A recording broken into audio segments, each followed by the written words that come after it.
Hey, good afternoon, everyone. Busiest week of the year so far.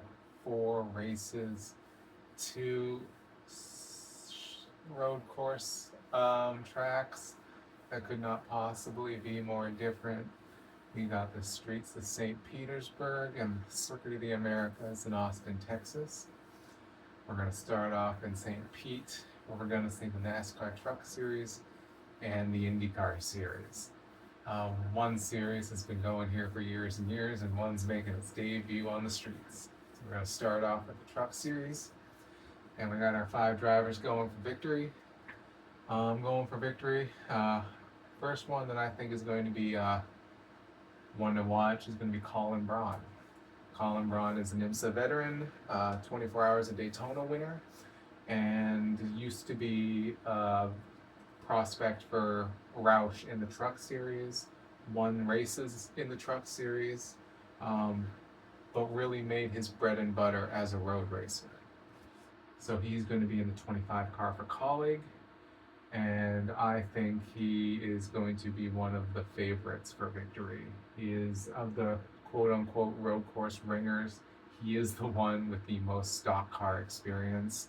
He has raced these trucks. The trucks have not changed that much since he was in them, and it'll be interesting to see if he's forgotten anything over the years.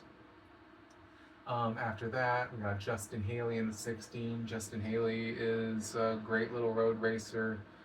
He showed it at the first street race they had in Chicago in the Cup Series. He almost held off Shane Van Gisbergen, but finishing reasonably high up in the order nonetheless. He's going to have plenty more experience in these situations than most of the truck field will. Third, there is Lane Riggs. Lane Riggs has shown himself to be a really good road racer.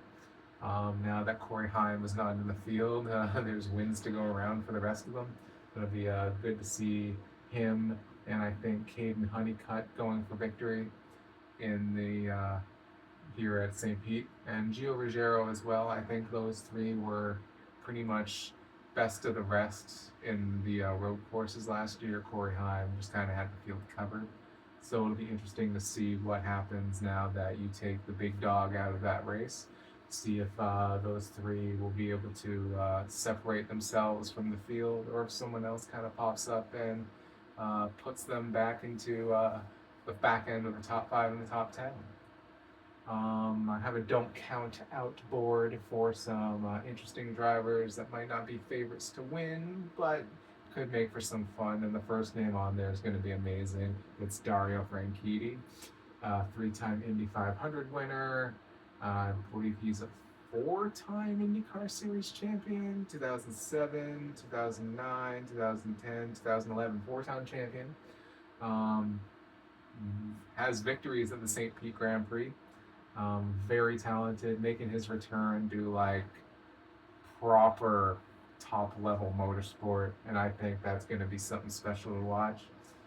See if he can knock the cobwebs off. I don't think he's going to be out there to win, but I definitely think by the end of this race he's going to be throwing in some competitive laps, and who knows, he might be in there with a shot.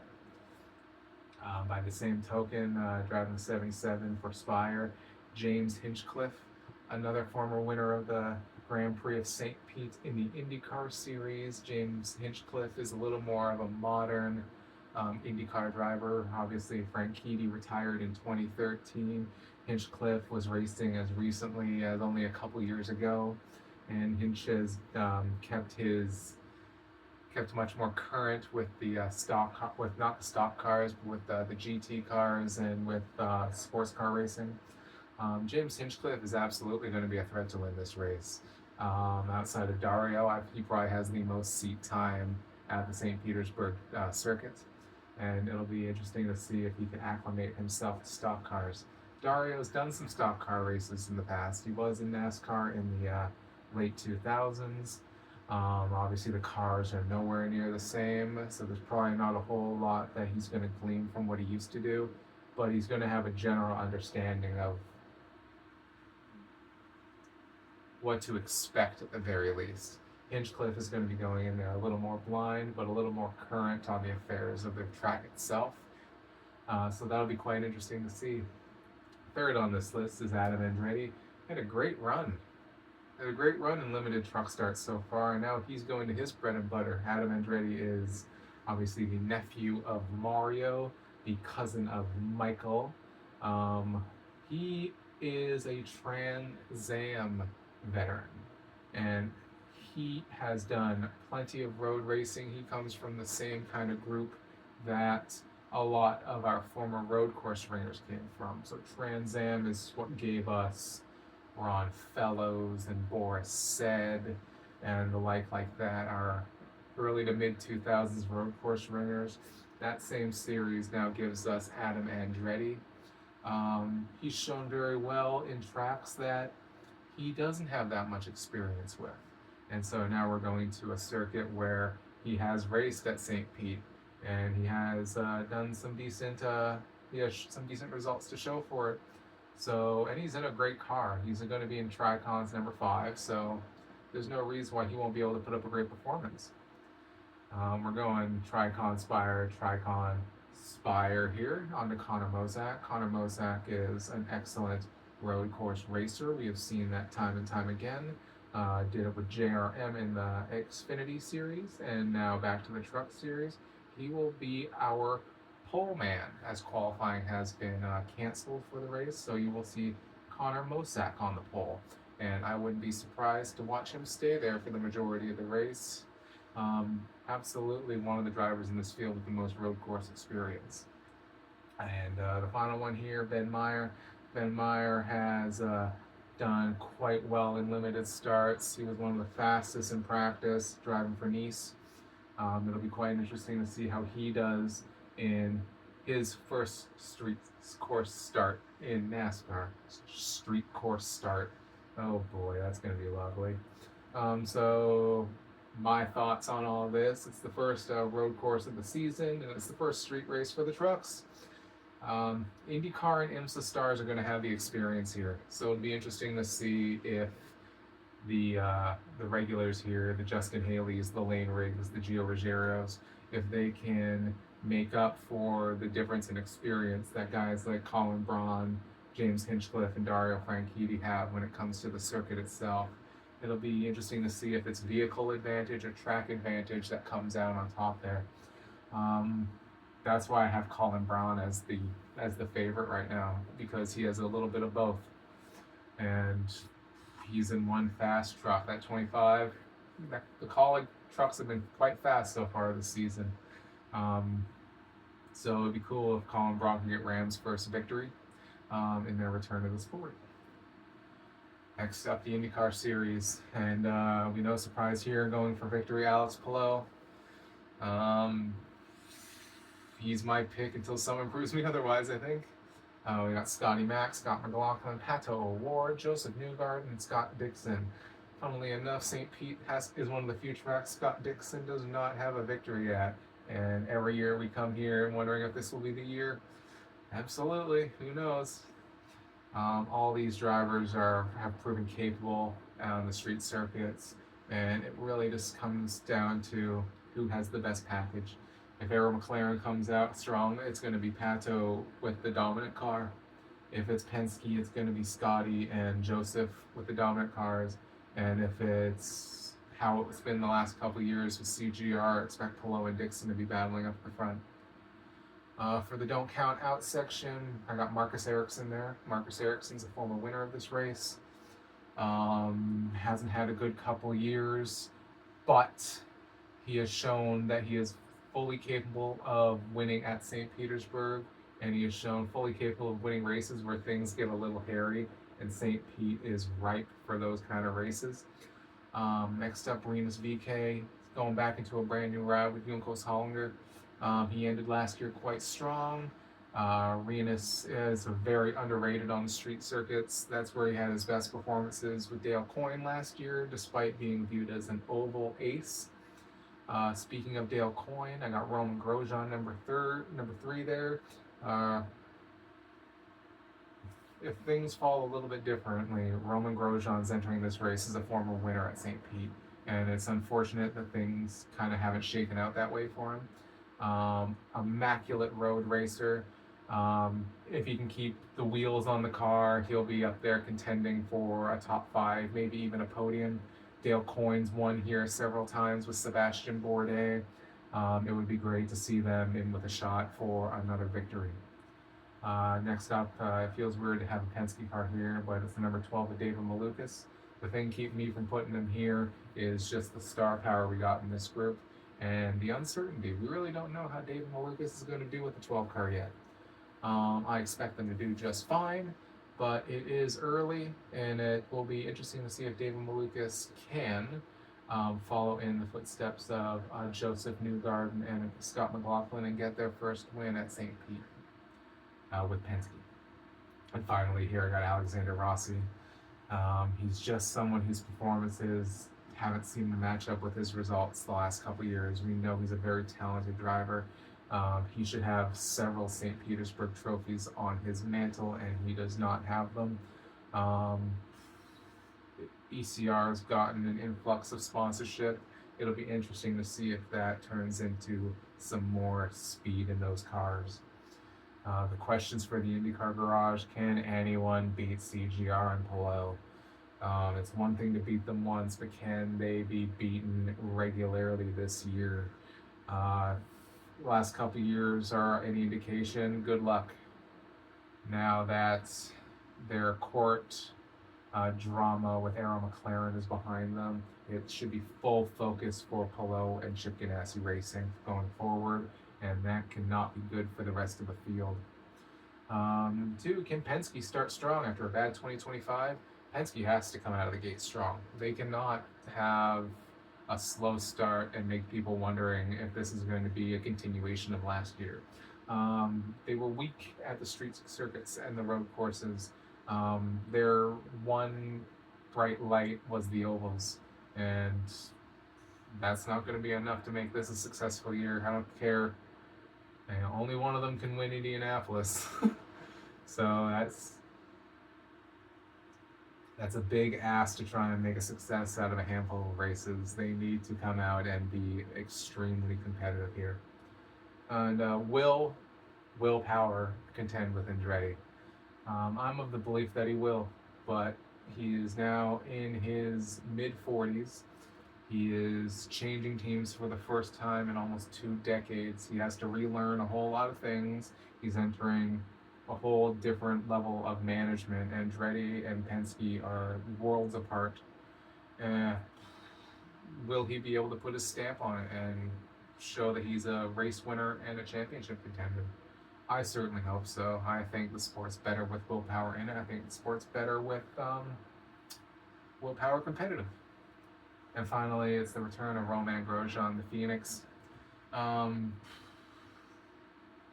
sport will do better if Romain Grosjean is successful.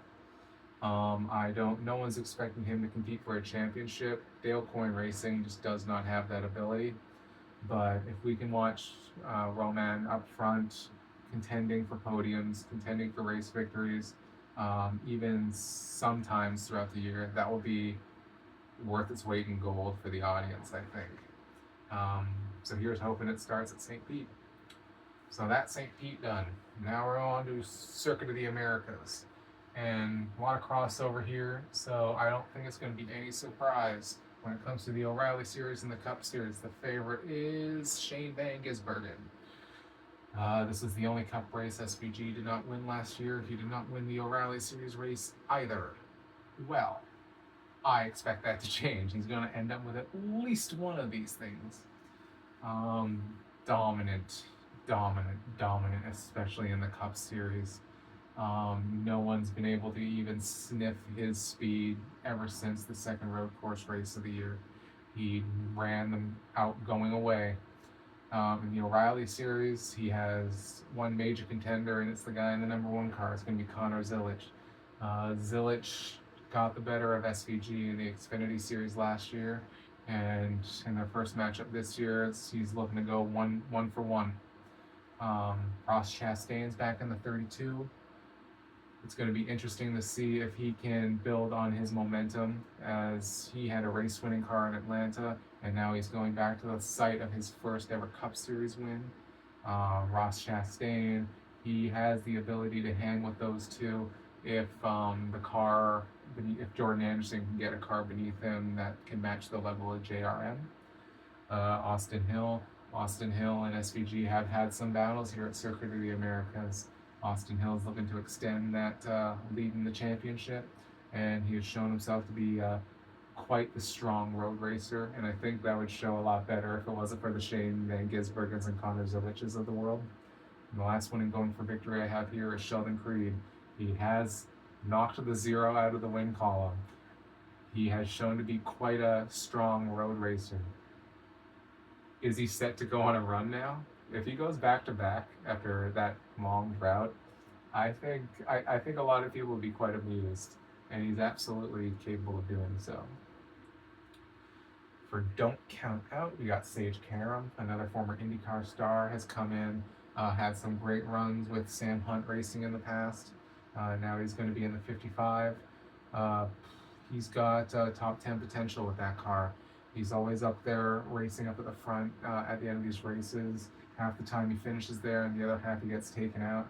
But he's gonna be floating around that top 10 for most of the day.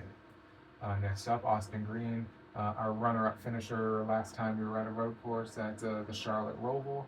Austin Green doing a full-time run this year, and these are where he's going to have to maximize points if he wants to make the chase.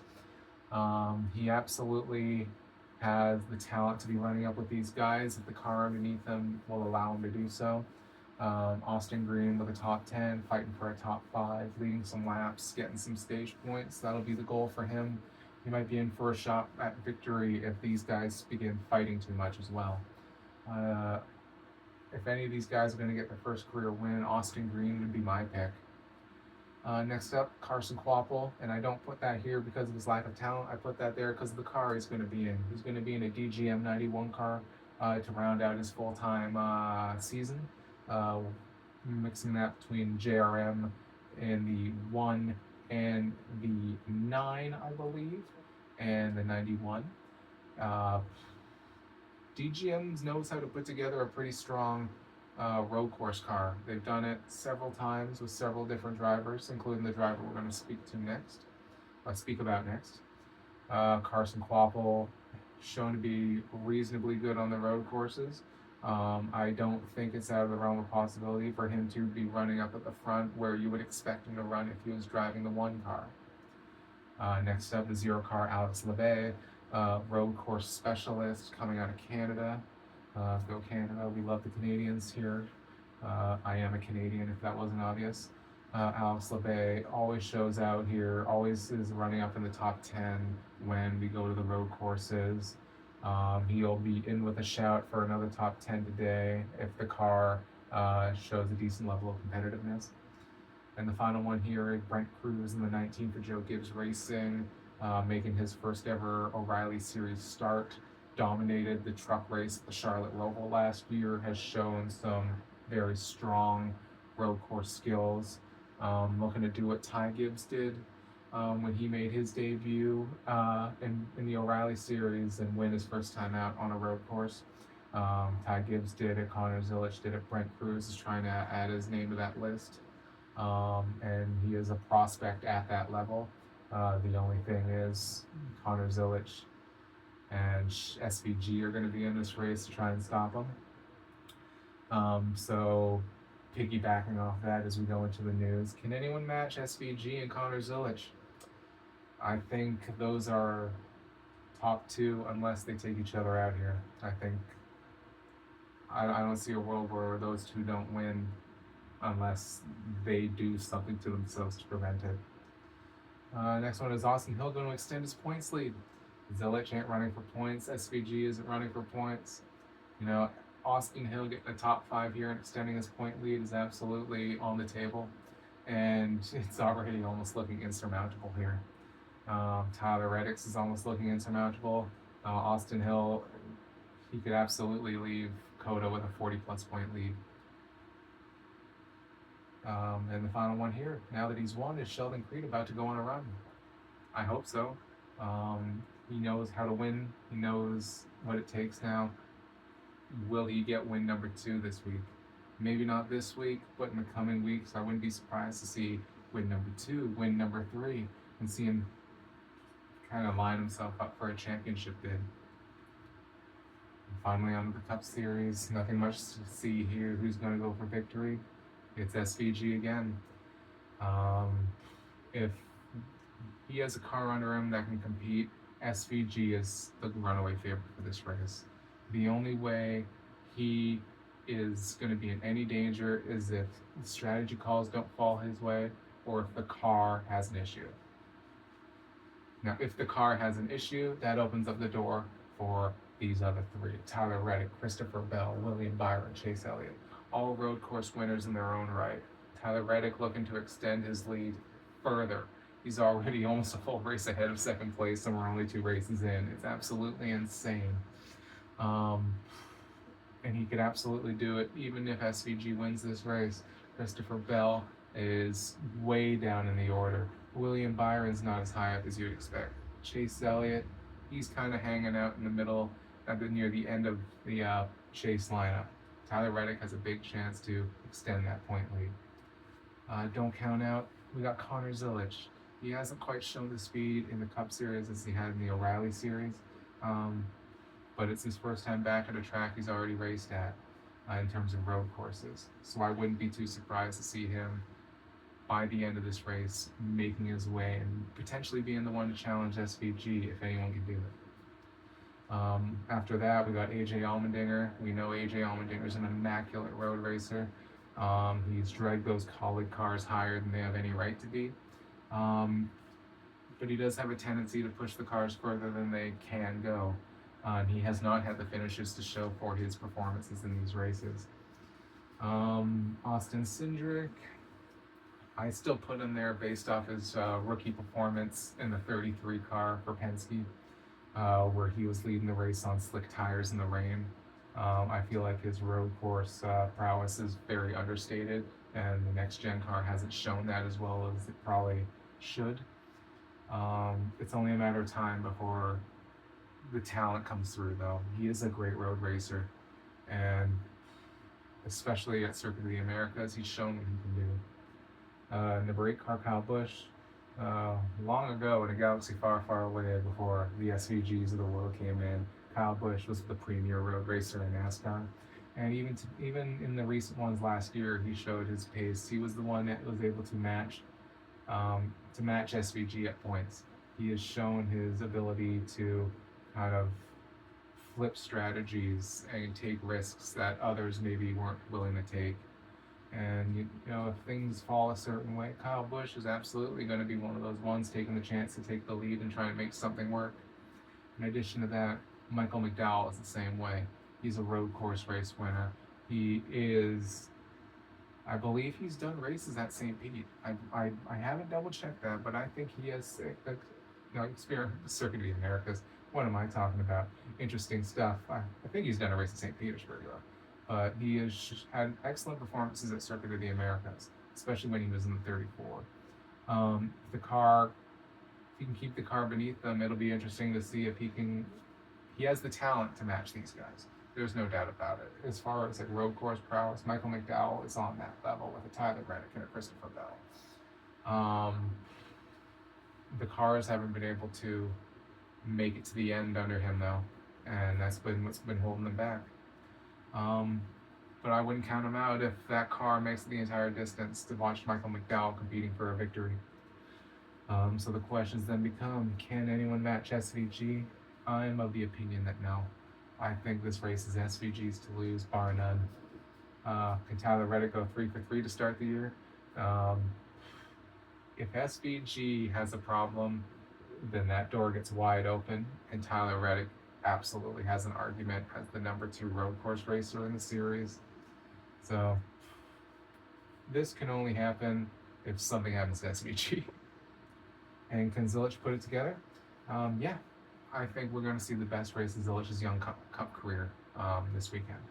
The bar hasn't been set terribly high, but I think Zilic will put together a full race, be competitive, be playing around the top 5. I don't think he's going to win the race. I don't think he's ready for that yet. But I can definitely see him performing at a level that we would expect from him. And the reminder that Christopher Bell won this race last year. He's beaten SVG before, and he really needs some points. He needs to start making up the ground that he's lost already in these first 2 weeks. Heads up, can he beat SVG again? That's a big ask, but I think this race is still SVG's to lose.